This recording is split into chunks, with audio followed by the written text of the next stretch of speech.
नमस्कार विद्यार्थी मित्रांनो आणि पालकांनो, बाळांनो, आजचा हा व्हिडिओ खूपच जास्त महत्त्वाचा ठरणार आहे। आता तुमचा एमएसटी सीटी 2026 चा निकाल लागलेला आहे। अटेम्प्ट 1 चा सुद्धा निकाल लागला आणि अटेम्प्ट 2 चा सुद्धा तुमचा निकाल लागलेला आहे। बाळांनो, दोघा रिझल्ट मध्ये जो पण जास्त रिझल्ट असेल तो तुमचा कन्सिडर होणार आहे ऍडमिशन प्रोसेस साठी। आज आपल्याला पूर्ण ऍडमिशन प्रोसेसचं वेळापत्रक बघायचंय बाळांनो। आता निकाल तर लागला, आता पुढच्या गोष्टी कोणत्या दिवशी कोणती गोष्ट होणार आहे त्याच्याकडे आपल्याला लक्ष द्यायचंय, जेणेकरून एक सुद्धा स्टेप तुमची मिस नको व्हायला बाळांनो। ठीक आहे, प्लीज चॅनलला सबस्क्राईब करा। ऍडमिशन होईपर्यंत माझी तुम्हाला साथ असेल बाळांनो, तोपर्यंत तुमची साथ सोडणार नाही, या गोष्टीची मी तुम्हाला खात्री देतो। फक्त चॅनलला लाल बटन वरती क्लिक करून ठेवा आणि व्हॉट्सअप ग्रुपला जॉईन करा। कॅप राऊंड रिलेटेड सगळे अपडेट्स तुमच्या व्हॉट्सअप ग्रुपला येतात, पण व्हॉट्सअप ग्रुप फुल होईल त्याआधी जॉईन करा। ठीक, सगळ्यात महत्त्वाची स्टेप म्हणजे निकाल बाळांनो। निकाल सीईटी सेलने जाहीर केलेला आहे। पीसीएमचा, पीसीबीचा सगळे निकाल आता जाहीर झालेले आहेत आपले। ठीक आहे, 18 तारखेला तुमचा पीसीएमचा अटेम्प्ट 2 चा निकाल सुद्धा डिक्लेअर झालेला आहे बाळांनो। ठीक आहे, आणि आता तुमची प्रोसेस सुरू होणार आहे। आता ज्या पण मी तारखा सांगणार आहे, ज्या पण स्टेप सांगणार आहे, त्याचे तुम्हाला 10 ते 15 दिवस लेट कन्सिडर करायचे पीसीबीच्या स्टुडंटसाठी। ठीक आहे, पीसीबीची ऍडमिशन प्रोसेस 10 ते 15 दिवस लेट स्टार्ट होते फार्मसीसाठी। ठीक आहे, आता रिझल्ट तुमचा डिक्लेअर झालाय। रिझल्ट मध्ये फक्त तुम्हाला पर्सेंटाइल समजलेत बाळांनो, स्कोर कार्ड आहे बेसिकली तो तुमचा, है ना। आता तुमचा रिझल्ट 2 येणार आहे। काय येणार आहे? रिझल्ट 2। त्याच्यामध्ये तुम्हाला प्रोव्हिजनल मेरिट लिस्ट येईल आणि तुमची फायनल मेरिट लिस्ट येईल बाळांनो। मेरिट लिस्ट म्हणजे काय असतं? म्हणजे तुमची रँक बाळांनो। जर 4 लाख विद्यार्थी बसले होते सीईटी मध्ये, तुमची रँक काय आहे 4 लाख मध्ये? 2,80,364 अशी काही रँक असेल, किंवा 11,364 किंवा 2,465 अशी काही ना काही रँक असेल तुमची। ती रँक तुमची येईल बाळांनो प्रोव्हिजनल मेरिट लिस्ट मध्ये। प्रोव्हिजनल मेरिट लिस्ट मध्ये काय रँक येईल? रँक सोबत तुमची category rank, university rank, ladies मध्ये ते लेडीज कोटाची रँक, सगळ्या पद्धतीच्या रँक्स तुमच्या तिथं प्रोव्हिजनल मेरिट लिस्ट मध्ये तुम्हाला दिसतील बाळांनो। तुम्ही महाराष्ट्रामध्ये लेडीज मध्ये किती नंबरला आले, तुम्ही महाराष्ट्रामध्ये ओबीसी ला किती नंबरला आले, तुम्ही महाराष्ट्रामध्ये जनरलला किती नंबरला आले, या सगळ्या रँक्स तुमच्या आता प्रोव्हिजनल मेरिट लिस्ट मध्ये दिसतील बाळांनो। ही प्रोव्हिजनल मेरिट लिस्ट कमीत कमी 24 तारखेपर्यंत तुमची लागेल, 24 जून पर्यंत। ठीक आहे, त्यानंतर तुमची फायनल मेरिट लिस्ट लागते। आता प्रोव्हिजनल आणि फायनल मध्ये काय फरक असतो बाळांनो? प्रोव्हिजनल मध्ये जर काही चुका झाल्या, की सर माझी कॅटेगरी ओपन ओबीसी होती पण माझी ओपन दाखवते, तर तुम्ही सीईटी सेलला ग्रीव्हन्सेस रेज करू शकतात। मग रिझल्ट 2 मध्ये म्हणजे फायनल मेरिट लिस्ट मध्ये तुमची रँक अजून वाढवून येईल ओबीसीची, है ना। तर अशा पद्धतीच्या फायनल चेंजेस तुमचे होऊन येतात फायनल मेरिट लिस्ट मध्ये। फायनल मेरिट लिस्ट मध्ये सुद्धा तुमची रँकच येते बाळांनो, पण तुमची त्या फायनल असते, त्याच्यानंतर काही चेंजेस नाही होत तुमच्या डिटेलमध्ये। ठीक आहे, ती तुम्ही एक्सपेक्ट करा बाळांनो 30 जून पर्यंत। 30 जून पर्यंत तुमची प्रोव्हिजनल आणि फायनल मेरिट लिस्ट येऊन लागेल। ठीक आहे, अजून सुद्धा ऍडमिशन प्रोसेस सुरू झाली आहे का? नाही, अजून सुद्धा आपण स्टेप 1 वरतीच आहेत, निकालावरती। निकाल तुमचा आता 30 तारखेपर्यंत डिक्लेअर होईल बाळांनो। आता फक्त तुमचं स्कोर कार्ड डिक्लेअर झालेलं आहे, अजून सुद्धा तुमची रँक बाकी आहे। ठीक आहे, आता दुसरी स्टेप असेल बाळांनो तुमची document submission and document verification. ठीक आहे, ही स्टेप तुमची कमीत कमी 1 जुलै पासून सुरू होईल बाळांनो आणि कमीत कमी 10 जुलै पर्यंत चालेल। 10 दिवस तुम्हाला वेळ असतो डॉक्युमेंट सबमिट करायला, डॉक्युमेंट व्हेरीफाय करायला। आता ही स्टेप 2 पद्धतीने होते, एक तर ऑनलाईन होते बाळांनो, एक तर ऑफलाईन होते। ठीक आहे, ऑनलाईन जी स्टेप होते बाळांनो, ऑनलाईन कोणत्या विद्यार्थ्यांसाठी जे सेंटरला जाऊ नाही शकत। ठीक आहे, प्रत्येक विद्यार्थी ऑनलाईन करू शकतो, पण माझं सजेशन असतं नेहमी विद्यार्थ्यांना ऑफलाईन करा।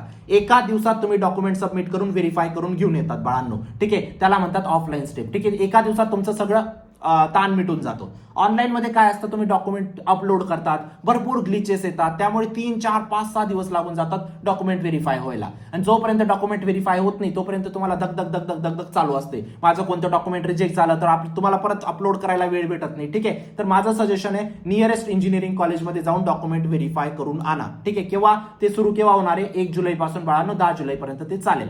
ठीक आहे, ही गोष्ट समजली, डॉक्युमेंट सबमिशन, डॉक्युमेंट व्हेरिफिकेशन। तिसरी महत्वाची स्टेप तुमची काय असेल बाळांनो? ऑप्शन फॉर्म, जी की सगळ्यात महत्वाची स्टेप आहे पूर्ण ऍडमिशन प्रोसेसमध्ये। ऍडमिशन प्रोसेसचा जो कोर पार्ट आहे बाळांनो, जो जान आहे ना ऍडमिशन प्रोसेसची, ती आहे तुमचा ऑप्शन फॉर्म। तो सुरू होईल बाळांनो, तुम्ही कन्सिडर करा 15 जुलै पासून। केव्हापासून? 15 जुलै पासून। म्हणजे तुम्हाला कॉलेज लिस्ट अपलोड करायची आहे। ऑप्शन फॉर्म म्हणजेच काय असते बाळांनो? College list. आणि जर ही कॉलेज लिस्ट व्यवस्थित राहिली तरच तुम्हाला एक बेस्ट लेवल कॉलेज भेटेल बाळांनो। आता समजा तुमचे 80% आहेत, तुम्हाला कॉलेजेस कोणत्या रेंजचे तुम्ही टाकले पाहिजे रे बाळांनो? 70 ते 90च्या दरम्यानचे, है ना। आता तुम्हाला लिस्ट कशा पद्धतीने बनवायची? कमीत कमी 1 ते 50 पर्यंत तुम्हाला कॉलेजेस टाकायचे, 50 कॉलेजेस कमीत कमी लिस्टमध्ये टाकायचे। 70 ते 90% तुम्हाला लिस्ट बनायची। पहिलं कॉलेज 90% पाहिजे, शेवटचं कॉलेज 70% पाहिजे बाळांनो। त्या लिस्टमध्ये तुम्हाला तुमची कॅटेगरी वाईज तुम्हाला सगळे कॉलेजेस टाकायचे, कॉलेजेसचे कोड टाकायचे, ब्रांच टाकायची, ब्रांचचे कोड्स टाकायचे।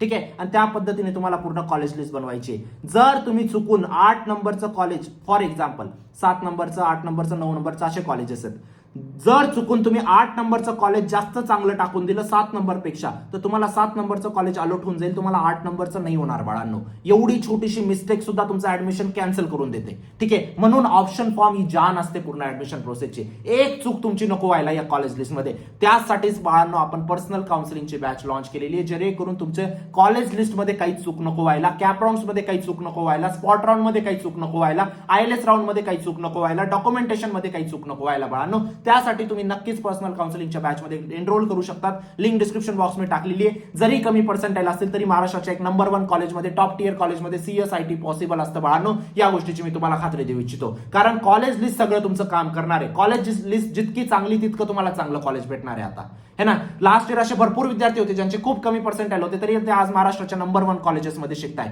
का रे बाळांनो? फक्त एकाच गोष्टीमुळे, त्यांनी कॉलेज लिस्ट व्यवस्थित बनवली, पर्सनल काउन्सिलर कडून बनवून घेतली, cap round, spot round, ILS राऊंडला व्यवस्थित खेळले पर्सनल काउन्सिलर कडून, कॉलेज व्यवस्थित बुक केलं, नेक्स्ट राऊंडला व्यवस्थित गेले, त्यानुसार तुमची त्यांची कमी पर्सेंटाईलला सुद्धा त्यांचं एक बेस्ट कॉलेजमध्ये ऍडमिशन होऊन गेलं बाळांनो. तुम्हाला काउन्सिलिंगची गरज आहे, कारण तुमच्या समोर आता पूर्ण अंधार आहे, तुम्हाला काहीच माहित नाही कोणती स्टेप कशी होणार आहे. ठीक आहे, आणि त्या पूर्ण अंधारामध्ये कोणीतरी हात धरून तुम्हाला एक चांगल्या कॉलेजपर्यंत पोहोचवणारा पाहिजे बाळांनो, आणि तेच काम आपण पर्सनल काउन्सिलिंग मधून करतो. कुठूनही काउन्सिलिंग करून घ्या, पण करून घ्या बाळांनो. तुमच्या आयुष्याचा प्रश्न असतो, इथं एक छोट्या छोट्या चुका तुम्हाला आयुष्यभर रिग्रेट देऊन जातात. ठीक आहे, लास्ट इयर असे पण खूप विद्यार्थी होते ज्यांचे 99 सुद्धा पर्सेंटाईल होते बाळांनो, तरी ते आज 3rd क्लास कॉलेजेसमध्ये शिकताय. का? प्रत्येक गोष्ट स्वतःहून करायला गेले. तुम्हाला महाराष्ट्राच्या 350 कॉलेजेसचं नॉलेज आहे का? असेल तर स्वतः करा.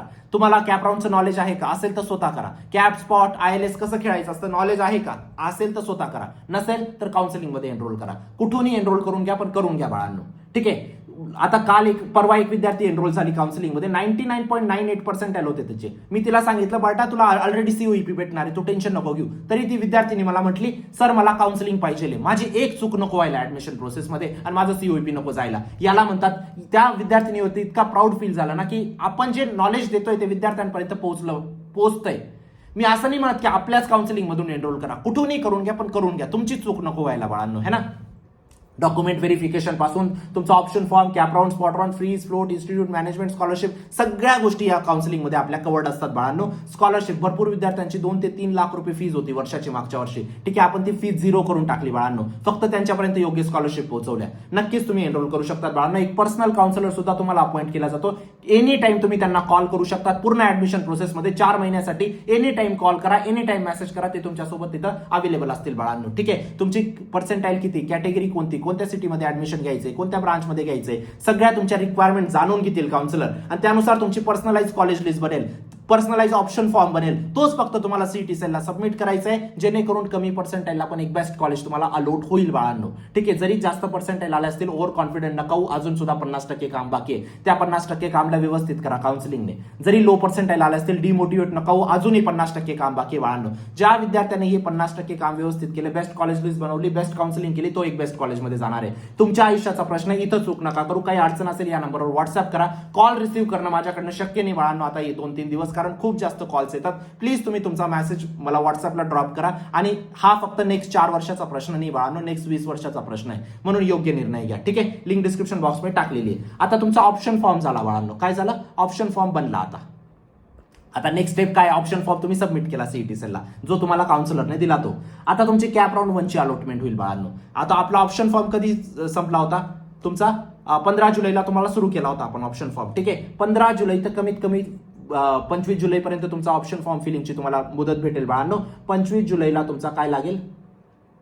कॅप 1 लागेल 25 जुलैला. ठीक आहे, 25 जुलैपासून 10 दिवस कमीत कमी कॅप राऊंड चालतो. तुम्ही म्हणणार आता फक्त कॅप 1 लागतो म्हणजे काय? आता तुम्ही जो ऑप्शन फॉर्म सबमिट केला होता त्याच्यामध्ये तुम्हाला कोणतं कॉलेज भेटलं? फॉर एक्झाम्पल तुम्हाला भेटलंय DY पाटील आकुर्डी. DY पाटील आकुर्डी हे कॉलेज तुम्हाला भेटलं पहिल्या राऊंडमध्ये. आता तुम्ही काय करणार? हे कॉलेज तुम्ही एक तर बुक करणार किंवा तुम्ही नेक्स्ट राऊंडला जाणार. ठीक आहे, आता याच्यामध्ये पण 2 ऑप्शन असतात बाळांनो, फ्रीज आणि फ्लोट. आता हे काउन्सिलिंगमध्ये व्यवस्थित सांगतोच आपण, ठीक आहे. फ्रीज म्हणजे जे कॉलेज तुम्हाला भेटलं ते आम्हाला पाहिजे, आम्हाला आता पुढे राऊंड खेळायचे नाहीत, आम्ही संतुष्ट आहेत, माझ्या घराच्या बाजूला डी वाय पाटील आहे, मला डी वाय पाटील पाहिजे, ते झालं तुमचं फ्रीज बाळांनो. फ्लोट म्हणजे काय रे बाळांनो, डी वाय पाटील भेटलंय ना, ठीक आहे सर, मी ते कॉलेज माझ्या खिशात ठेवतो आणि नेक्स्ट राऊंडला जातो. म्हणजे जे कॉलेज भेटलं ते आपल्याकडे ठेवणं आणि नेक्स्ट राऊंडला जाणं, त्याला म्हणतात फ्लोट करणं.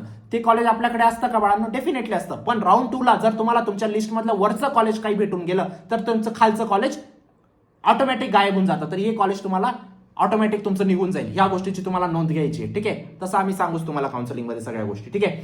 तर 25 जुलैपासून तर कमीत कमी कन्सिडर करा 5 ऑगस्ट पर्यंत तुमचा कॅप राऊंड 1 चालेल. या फ्रीज फ्लोट सगळ्या गोष्टी. फ्रीज फ्लोट केल्यानंतर तुमचं वॅकंट सीट्स येतात, म्हणजे किती जागा शिल्लक येतात अटेम्प्ट 2 मध्ये, या सगळ्या गोष्टी यायला 10 दिवस लागतात.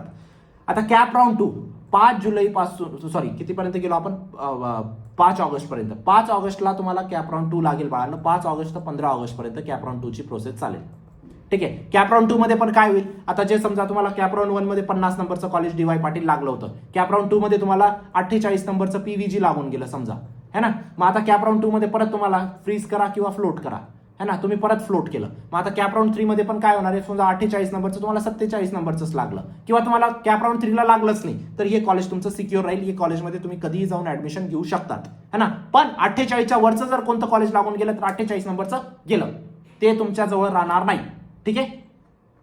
तर कॅप राऊंड 3 मध्ये पण 3 गोष्टी असतात तुमच्या, freeze float auto freeze. Auto फ्रीजचे नवीन नियम आहेत, ते मी तुम्हाला नंतरच्या व्हिडिओमध्ये सांगेल, ठीक आहे. एवढं समजलं तुम्हाला. आता कॅप राऊंड 2 15 ऑगस्ट पर्यंत हा तुमचा चालेल बाळांनो, 15 ऑगस्ट पासून तर 25 ऑगस्ट पर्यंत.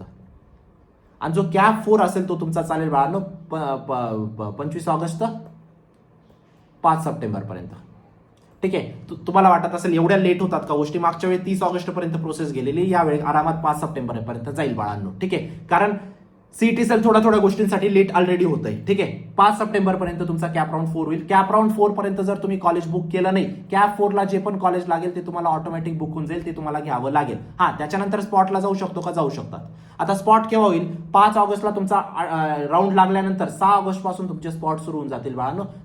स्पॉट अनलिमिटेड चालतात तुमचे, 2 दिवसात संपतात, 5 दिवसात संपतात, 10 दिवसात संपतात, कधी कधी महिने चालतात. म्हणजे तुमचे 30 सप्टेंबर पर्यंत तुमच्या सगळ्या गोष्टी संपून जाणार आहेत, ठीक आहे. पण एक गोष्ट लक्षात ठेवा, 1 ऑगस्ट पासून तुमचे कॉलेजेस सुरू होऊन जातील. आता तुम्ही म्हणणार आमचे राऊंड झाले नाही तरी आमचे कॉलेज सुरू होऊन जातात. येस बाळांनो, पहिला राऊंड लागताच तुमचं कॉलेज सुरू होऊन जातं. त्यानंतर तुमचे राऊंड 2 राऊंड 3 ला जे विद्यार्थी लागतात ते कॉलेजमध्ये भरती होत राहतात बाळांनो. पण 1 ऑगस्टला तुमचं कॉलेज सुरू होऊन जाईल 100%, 101%, ठीक आहे.